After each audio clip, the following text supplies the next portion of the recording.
देखो ये एक जो आवाज उठ के आती है ना, वो आवाज ये आती है कि वहां पर जो मुख्यमंत्री एन बीरेन सिंह, उनका झुकाव मैतेई समुदाय के प्रति है। इस कारण से समाधान नहीं हो पाता, क्योंकि कुकी समुदाय जो अनुसूचित जनजाति समूह का प्रतिनिधित्व करता है, उसे लगता है कि उसके हितों का देखभाल करने वाला कोई नहीं है।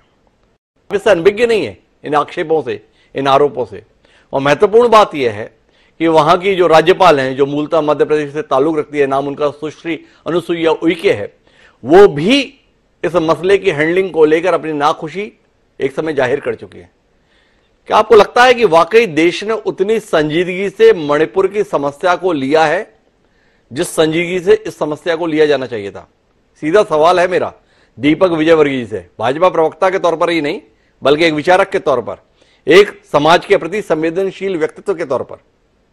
देखिए, ऐसा है कि सरकार ने इसको बहुत संजीदगी से लिया है, लेकिन इस समाज में जो रिसोर्सेज हैं और उसके लिए बहुत सारे सामाजिक समूहों के बीच दशकों से, कई बार शताब्दियों से संघर्ष चलता रहा है। और जो कुकी समुदाय की जो बात है, कुकी समुदाय का जो पक्ष है, मैतेई समुदाय का जो पक्ष है, दोनों के पक्ष हैं। आप किसी को सही और किसी को गलत नहीं कह सकते हैं।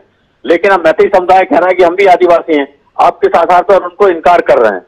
अगर वहां के जो मौजूदा मुख्यमंत्री हैं वो मैतेई समुदाय होने के नाते उनका भी कोई मत है, तो आप उनको सीधे आरोपित नहीं कर सकते। उनका एक पक्ष हो सकता है जी। लेकिन हाई कोर्ट ने इस बात को पहले टिप्पणी की और सुप्रीम कोर्ट ने जो कुछ किया उसके बाद ये सारी की सारी चीजें हैं उभरी हैं। तो मैं समझता हूं कि इस संबंध में जब अदालतों तक में मैच्योरिटी का अभाव है देश के अंदर, आप देश के किसी भी समुदाय से, किसी भी राजनीतिक दल से पूछ लीजिए कि इस संबंध में क्या कहना है, कोई साफ कहने की स्थिति में नहीं होगा कि मैतेई आदिवासी है या नहीं है जी। या मैतेई लोग अगर दूसरे राज्य के हिस्सों में रहना चाहते हैं, दुकान खोलना चाहते हैं, तो उनको रोका जाना चाहिए या नहीं रोका जाना चाहिए। मैं नहीं समझता कि कश्मीर से कन्याकुमारी तक या नॉर्थ ईस्ट की भी स्टेट में इस संबंध में कोई आम सहमति जैसी कोई बात है, क्योंकि ये जो टकराव है, ये जो संघर्ष है, ये शताब्दियों का है, सैकड़ों वर्षों से चल रहा है।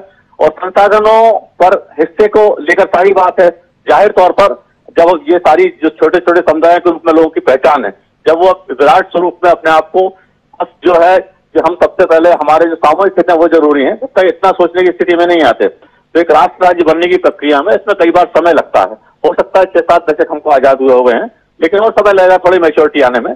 सरकार पूरी मैच्योरिटी के साथ कदम बढ़ा रही है और अदालतों को भी इस संबंध में किसी दबाव में आने के बजाय, दबाव में टिप्पणियां करने की बजाय ज्यादा मैच्योरिटी से काम लेने की जरूरत है। मैं समझता हूं हाई कोर्ट और सुप्रीम कोर्ट ने जो टिप्पणी किया अकंतित्व वाली, उससे समुदायों को भड़कने का मौका मिला।